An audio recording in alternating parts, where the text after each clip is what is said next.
Hai guys, hari ini kita akan belajar materi fisika ya, fisika kelas 8 tentang gelombang. Oke, langsung aja ke nomor 1. Dari gambar di atas ya. Sebuah benda diikat tali panjang berayun harmonis hingga membentuk suatu getaran. Lintasan A ke B ditempuh benda dalam waktu 1 detik. Dari A ke B dalam waktu 1 detik. Tentukan letak titik seimbang. Oke. Letak titik seimbangnya di sini adalah di titik B. Ya, di titik B ya. Jadi kalau misalnya letak setimbang itu pasti di tengah-tengahnya ya. Jadi letak titik setimbangnya adalah di titik B. Kemudian yang B, letak titik-titik saat benda berada pada simpangan terjauh.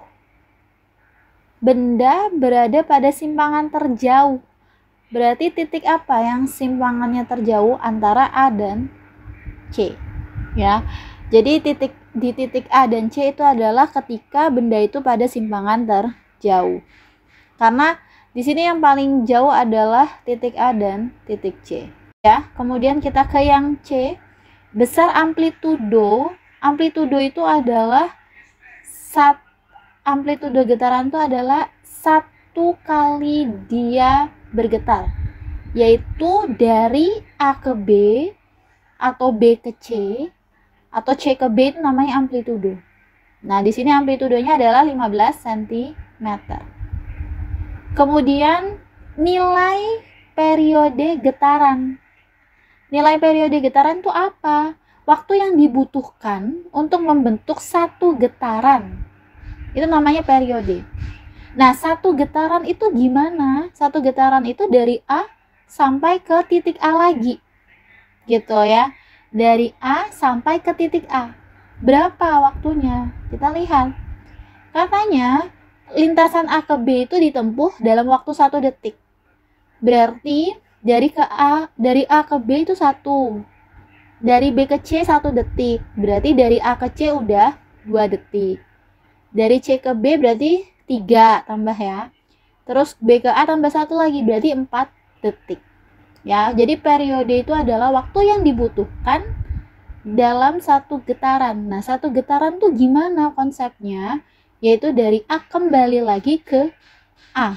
Itu namanya satu getaran.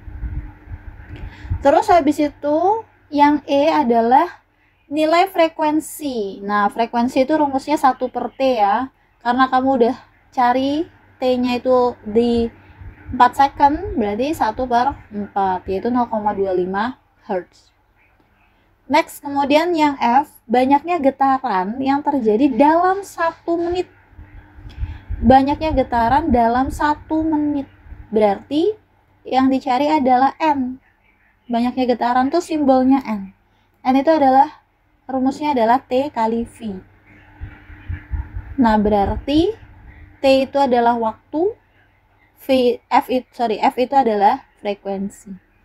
1 menit itu berapa? Ini di sini semua satuannya dalam bentuk sekon ya. Jadi 1 menit 60 sekon. Berarti 60 dikali frekuensinya tadi 0,25. Jadi jumlah getarannya adalah 15. Atau N-nya adalah 15. Oke, next. Yang G, jumlah getaran yang terjadi saat benda bergerak di lintasan A ke B. Nah, A ke B ini tadi berapa getaran? Kalau satu getaran tadi dari A kembali lagi ke A, ya kan? Berarti ada berapa? Berapa getaran dari A ke A? Kita lihat ya berapa titik ya. Dari A ke B itu kan 1. Dari B ke C 2 kalau kita hitung ya. C ke B 3, B ke A 4. Berarti totalnya dari A kembali lagi ke A itu ada 4 melalui 4 titik. Berarti kalau dari A ke B, berarti 1/4. Karena totalnya tadi ada 4 titik. Ya, jadi dari A ke B ini kan cuma melalui satu titik doang, titik B. Berarti 1/4 getaran. Nah, kita lihat ke sini. Dari A ke B 1, terus dari B ke C 2, C ke B 3, B ke A 4. Berarti 4/4, yaitu 1 getaran. Nah, kita lihat di sini. Ini ada berapa getaran? A ke B 1, B ke C 2, C ke B 3, B ke A 4, A kembali lagi ke B 5. Berarti 5/4 atau 1,25 getaran. Begitu. Oke, next kita ke nomor 2. Dalam 2 menit terjadi 960 getaran pada suatu partikel tertentu. Nah, 960 getaran ini adalah jumlah getarannya. Berarti simbolnya N. N sama dengan 960. Lalu, tentukan periode getarannya. Oh ya, di sini ada dalam waktu 2 menit ya. Berarti ini adalah T-nya atau waktu. Waktu 2 menit dirubah ke sekon, jadi 120 sekon. Tentukan periode. Nah, ini harus tahu rumusnya ya. Kalau diketahui T sama N, berarti rumusnya periode bukan pakai yang 1/F, tapi pakai yang T per N. Ya. T-nya berapa? 120. N-nya berapa? 960. Berarti periodnya atau T-nya adalah 0,125 sekon. Gitu.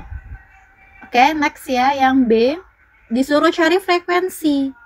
Nah, yang diketahui N sama T. Kalau rumusnya periode itu T per N, berarti frekuensi itu kebalikannya, yaitu N per T. Gitu ya. Jadi frekuensi itu memang kebalikannya period. Jadi 960 dibagi 120, yaitu 8 Hz. Jangan lupa satuan frekuensi Hz.